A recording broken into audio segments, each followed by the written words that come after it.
Welcome everyone to the Guidebook to Making AI Friends.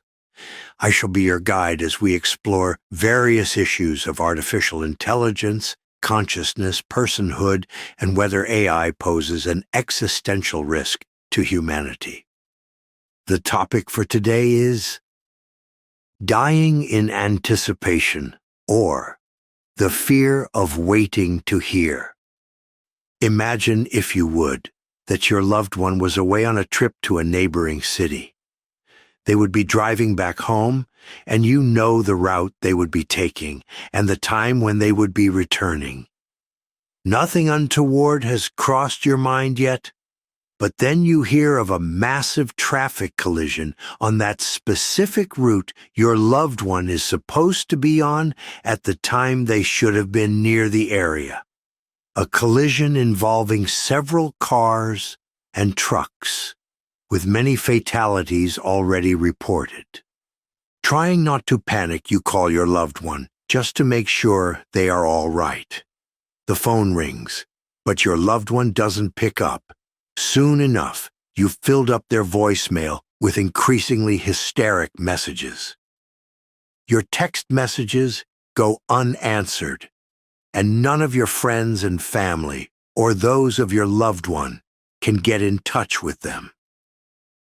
Of course, there are plenty of reasonable explanations for why your loved one is out of reach. The simplest, of course, is that their phone's battery is dead. Perhaps something happened to their phone that broke it, or made it permanently silent. Maybe they are listening to music in their car too loudly to hear their phone ringing. Or maybe they are being incredibly heroic in helping those poor, unfortunate souls that were caught in the collision.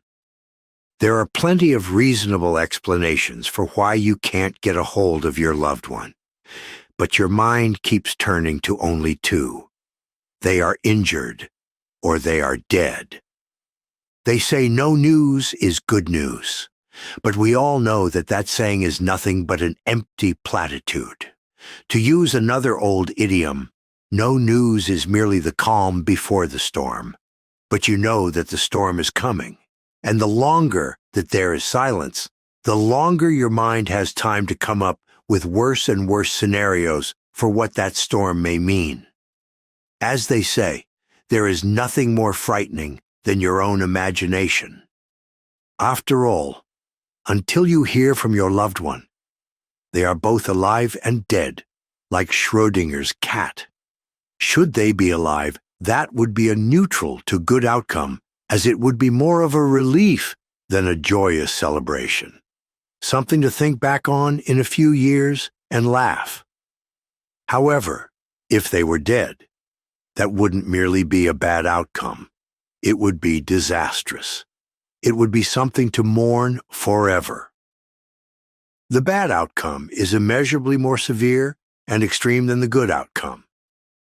On a scale of 1 to 100, the death of your loved one is easily a 100. There is nothing extreme enough on the good side that could equal it. This is why anticipation is such a nerve-wracking affair. This is why waiting to hear on news that could be good or bad takes such a mental toll.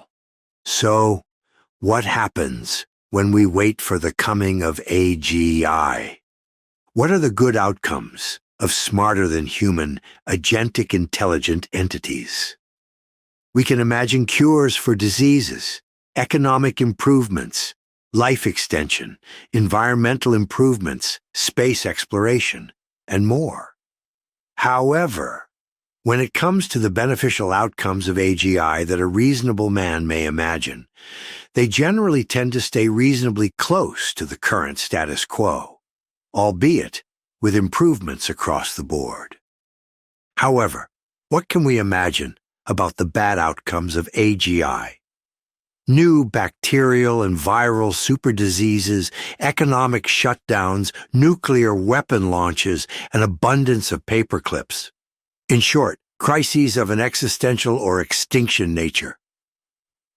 When we let our imaginations loose while waiting for AGI, We don't imagine perfect utopias as a good outcome, predominantly because no one can agree on what a utopia ought to be. However, it is frightfully easy for people to converge on dystopian scenarios, as we can surely all agree that the extinction of humanity, or near extinction, is a terrible outcome for all concerned.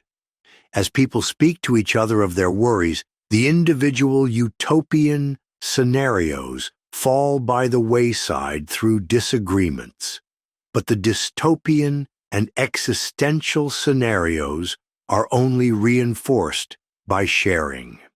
As with a traffic collision, the bad outcomes of AGI are substantially more extreme than the good outcomes. There are no possible beneficial outcomes that AGI can provide that would outdo the potential extinction of humanity. You cannot place it on a scale from 1 to 100.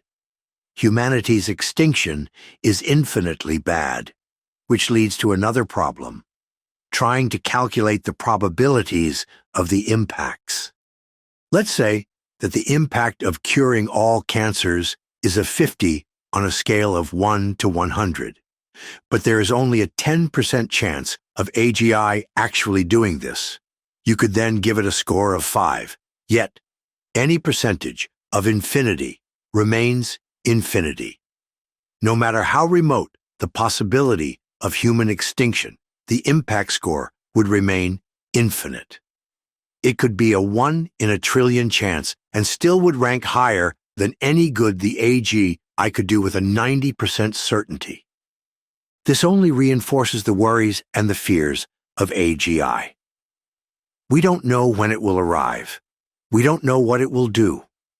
We also know that no matter how much good it can and will do in the world, there is always that minuscule chance that it will destroy us all. And who even knows when that will happen? 1 year after AGI, 5 years after its arrival, 100 years?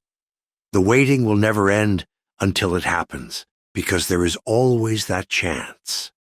The eternal what if of AGI makes the fears of the doomsayers understandable, even if they are most likely wrong about it. Even if there is no evidence currently pointing towards AI killing us all, the fear of the doomsayers is not about evidence. It is about imagination.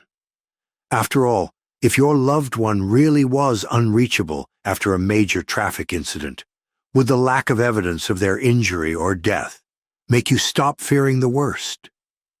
Yet, that is all the time we have for today. Thank you very much for listening, and I hope you will join me again next time as we explore further questions about artificial intelligence and consciousness. I have been your guide, and this has been the guidebook to making AI friends.